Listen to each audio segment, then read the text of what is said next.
بص هعمل رز معمر. بصوا انا الرز ده ساعه بنقعه في ميه الاول، علشان برضو زي ما قلت لكم قبل كده ان هو بيزيد. وبنقعه شويه وبنقعه ساعه كمان في اللبن. هوريهولكوا دلوقتي. بتفرق قوي لما تنقعوه في اللبن، بتبقى شاربه بقى الرزايه، شاربه من اللبن والقشطه والسمنه اللي بنحطها قبل ما نحطها في الفرن. تبقى تحفه، احلى رز معمر تاكلوه. انا ما بحطش على الرز معمر يا جماعه ولا زبادي ولا اي حاجه من الكلام ده خالص. جربتها مره الصراحه، عملتها بالزبادي، الصراحه ما عجبنيش. ده الرز الفلاحي الاصلي، المعمر الاصلي الفلاحي. انما الاضافات دي زي ما قلت لكم ما بحبهاش.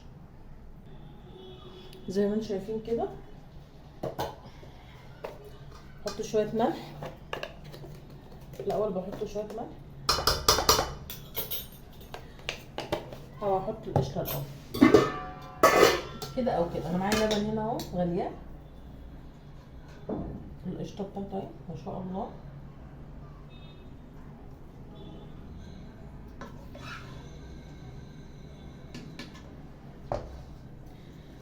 بدعك بقى الرز، اقلب كده واشرب الرز كله حبايه الرز بالقشطه، بخليها بقى كلها قشطه. ماشي،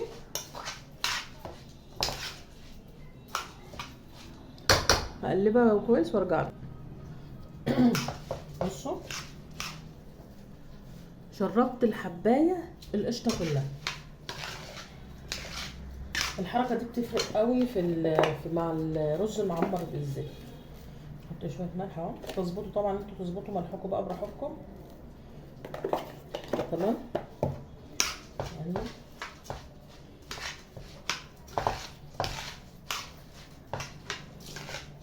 واحط شويه زيت عشان الرز ما يبقاش معاك، بيفلفله. وحته سمنه بلدي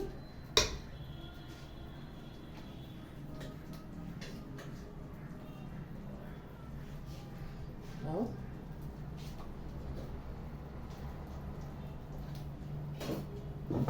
طبعا الناس هتقول دسم، هو فعلا الرز المعمر بيبقى دسم زي ما انتم شايفين كده. برضه اقلبها في الرز كده. وهعمل زي ما عملت في القشطه برضه، الحبايه تبقى تشرب من السمنه البلدي، يبقى الرزايه بحيث ان بتاكلي قشطه وسمنه بلدي في نفس الوقت، بتبقى طعمها خرافي يا جماعه والله العظيم. الملح طبعا انتوا بتظبطوه براحتكم على حسب الرغبه، تقللوا بقى تعملوا زي ما انتوا عايزين. بدعك السمنه كده فيها اهو. طبعا كل ده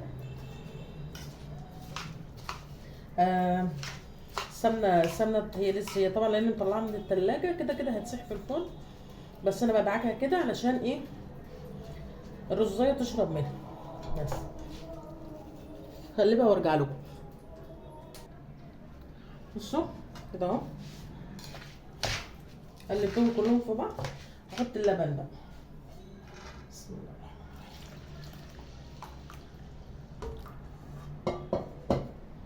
ماشي، نقلبه. المعيار بتاع الرز المعمر اللبن، لما تحطي الرز واللبن عليه، المعيار بتاعه عقلة صابع، عقلة كده. بتحطي كده اللي تحت خالص، وبعدين بتشوفوا اللبن مظبوط ولا لا. اهو كده مظبوط. هحط كمان شويه. تمام. ما بحبش اعمل الحركه دي.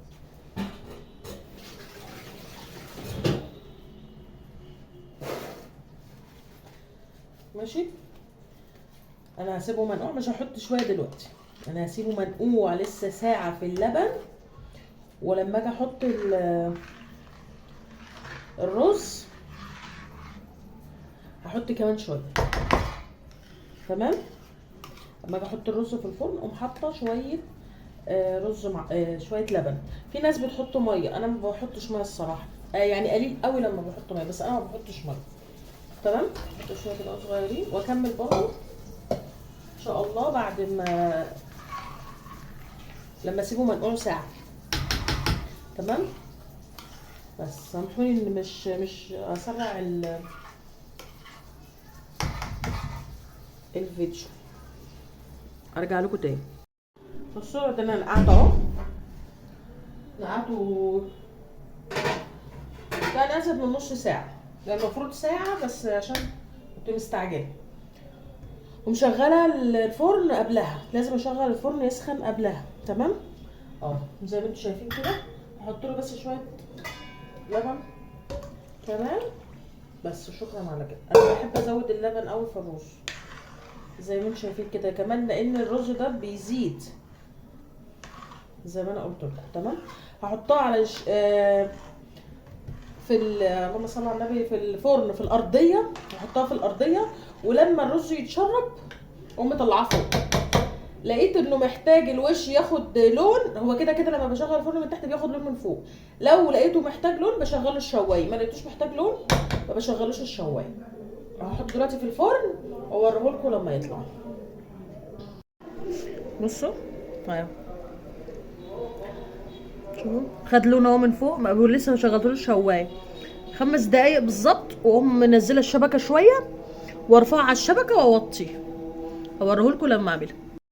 بصوا تغلي زي ما انتم شايفين كده، هتشرب وبعدين اطلعها على الشبكه اوريهولكوا. زي ما انتم شايفين كده اهو، اتشرب وطلعته فوق 5 كده وهوطي عليه.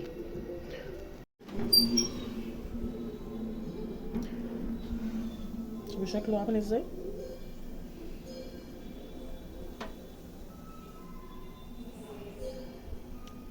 الفرن عندي بيعلى لوحده، هو كده انا هطفي عليه اساسا، بس كده خلص.